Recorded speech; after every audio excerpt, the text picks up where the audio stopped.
Bueno, nos tocó el capítulo 26, 27, 28. Yo voy a dar 26, Sara el 27, después vuelvo con una parte del 28 y continúa Sara con el 28.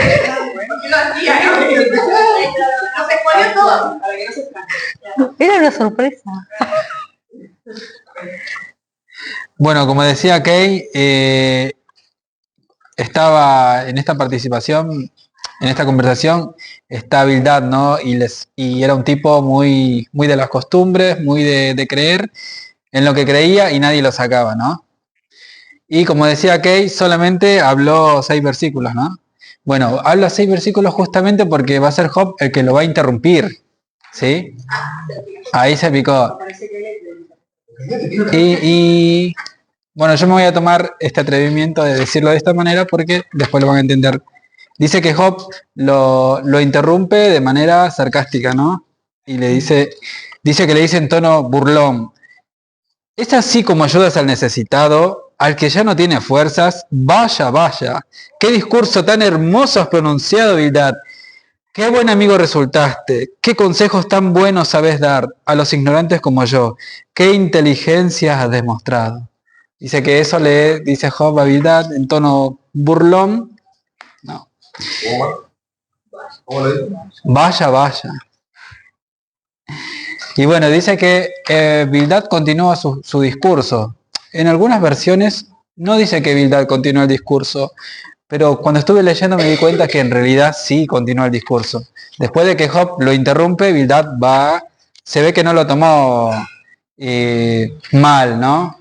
Va a continuar un discurso y va a hablar acerca de la creación de Dios, acerca del universo, acerca de las constelaciones, de los planetas. Sí, se ve que era un hombre que, aparte de ser muy de las costumbres, conocía acerca del Génesis, conocía acerca de la creación y conocía acerca de lo que es la astronomía, ¿no? Y del versículo del 5 al 14 le va a hablar acerca de la soberanía y el poder de Dios sobre toda la creación. O sea, que nada se mueve si no es de la voluntad de Dios, ya que Él es el creador, ¿no? Y que aún Dios gobierna las profundidades del abismo, ¿sí? También los cielos y la tierra, y además que los fenómenos naturales son controlados por Dios. O sea que si pasan fue porque Dios lo permitió. También se mencionan aspectos como la expansión de los cielos, ¿sí? El control sobre las aguas, el viento y, como decía, la creación de las constelaciones. Y aparte de nombrarles sobre la creación, dice de que va a admirar la grandeza divina, ¿sí? Va a concluir diciendo que todo lo que nosotros podemos entender acerca de Dios es muy pequeño a lo que en realidad Dios es. O sea, su grandeza sobrepasa todo nuestro entendimiento. Sí, nosotros muchas veces no podemos comprender a Dios porque Él es muy inmenso, ¿no? Y este capítulo subraya acerca de la majestuosidad, el misterio del poder de Dios, nuevamente mostrando que incluso lo que conocemos y vemos solo es una pequeña parte de la obra total de Dios.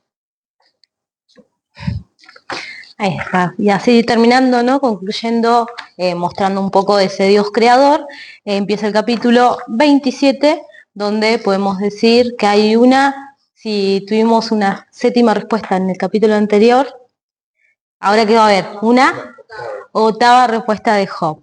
Así que este capítulo se titula Job describe el castigo de los malos, pero en realidad él continúa hablando, ¿sí? Y aún interrumpiendo a estos amigos. Y desde el versículo 1 al versículo 4, Job se expresa de una forma muy clara, donde él se hace notar como que es alguien determinado, es alguien que no tiene temor, es alguien valiente y atrevido por lo que dice, y aún, ¿sí? Acá entra, dice que le dice a Zofar, que estaban los tres amigos, él no le ha contestado, ¿sí? Nada nuevo. Vemos esto que se repite muchas veces, Job diciéndole, yo nunca voy a admitir su acusación porque ustedes tres no han dicho nada nuevo contra mí. Y a raíz de esto, de que los amigos le siguen insistiendo, Job se empieza a mostrar obstinado y le sigue diciendo a sus amigos que él se va a defender. Y empieza, aún como ya vemos capítulos anteriores, que él se empieza a defender, que lo que hace eso es que él se ponga digamos, a la defensiva, pero también que su humildad, esa humildad de corazón la pierda. Entonces, a él empezar a mostrarse y a afirmar con palabras, queriendo demostrar que él no hizo nada malo, lo que va a presentar es a un Dios injusto. Porque él se va a querer defender haciéndose ver que él es un hombre justo, y entonces, como una parte de ahí del versículo 5 que dice, no quitaré mi integridad de mí. Lo hace justificándose a todo lo que los amigos le venían diciendo. En el versículo 6 vemos esa defensa que se arma fuerte y que en un momento vamos a ver que Job no está diciendo nada de Dios, como en el capítulo anterior decía que Dios había creado y que no hacía nada así, pero en este momento como que Job empieza a defenderse y no de hablar de su integridad, de lo que él es él, y como que en un momento se olvida, por así decirlo, de Dios, y solamente se fortalece en su propio ser, lo que hace que él se crea correcto, mostrarse correcto y hacer esto que parecer que Dios sea injusto con él. En el versículo 7 dice, sea como el impío mi enemigo y como inicuo mi adversario. Acá Job se planta en una forma de decir, bueno, aquellos que no creen en lo que yo estoy diciendo, que no me creen a mí, ellos son los impíos, ellos son los inicuos. Y bueno, y ahí desde el versículo 8 al 11 le empieza a detallar un poco lo que serían los impíos, qué les pasa a los impíos. Y bueno, y también concluye diciendo que al impío prosperará, pero Dios lo va a juzgar. También allí desarrolla que también dice que los ricos se acuestan a dormir por última vez y abrirán sus ojos y nada los detendrá. Y que también hace referencia a que ni el pobre ni el rico, en este caso, ninguno tiene diferencia. Una vez que se duerma, digamos que muera, no va a pasar nada. Y dice, y da la referencia de que el impío desaparecerá así como se apaga una llama con el viento. Así va a ser que no va a pasar nada, ni señales va a haber. Y continúa hablando en el capítulo 28, que también se puede decir el capítulo 28 que es un canto a la sabiduría. Digo, para que ya vean del que se va a tratar. Sí, y no sé si vos tenés la 1960, ¿qué dice en el subtítulo del 28? El hombre en busca de la sabiduría. Muy bien. ¿Y hay otra versión? Elogio de la sabiduría. Muy bien. Bueno, se ve que a vos te gustó también, ¿no? Lo que decía acá. En esta versión dice canto de la sabiduría. Se ve que es elogio y se ve que es búsqueda de la sabiduría. Y muy bien ahí porque digamos que las tres formas de cómo lo ven las traducciones hablan un poco de todo eso, ¿no? Y en este capítulo es una reflexión poética sobre la sabiduría y su valor inalcanzable, ¿no? Así como Salomón le pidió a Dios la sabiduría, él va a hablar también acerca de, a explayarse de en qué consiste la sabiduría, ¿no? Y a dónde te lleva. Bueno, y también habla acerca de un contraste entre la habilidad del humano, de nosotros, de cómo nosotros tenemos esa habilidad para encontrar las riquezas materiales de este mundo, ¿no? Pero que también existe la dificultad de cómo hallar la sabiduría en este mundo. Es más fácil poder conseguir las cosas materiales, pero es muy difícil encontrar la sabiduría, ¿no? Y bueno, tenemos del versículo del 1 al 11 de cómo Job describe cómo la humanidad se esfuerza y explora la tierra en las profundidades, en las minas, y cómo es que desde esos lugares van en búsqueda de todas las joyas preciosas, de todas las piedras preciosas, ¿no? En estos versículos es un homenaje a la capacidad humana de cómo uno se esfuerza por Por llegar a eso. Por llegar a eso, ¿no?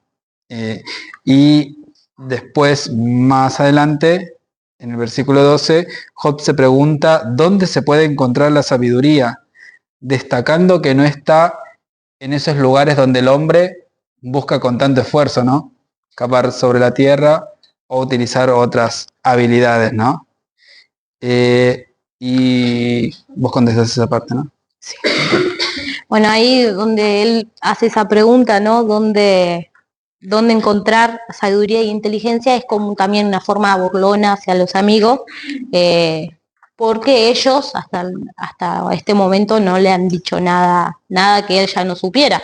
Entonces, él, en el versículo 15 dice, no se dará por oro ni por su precio será a peso de plata, como diciendo, nada, ni plata, ni oro, ni piedras preciosas van a poder comprar la sabiduría.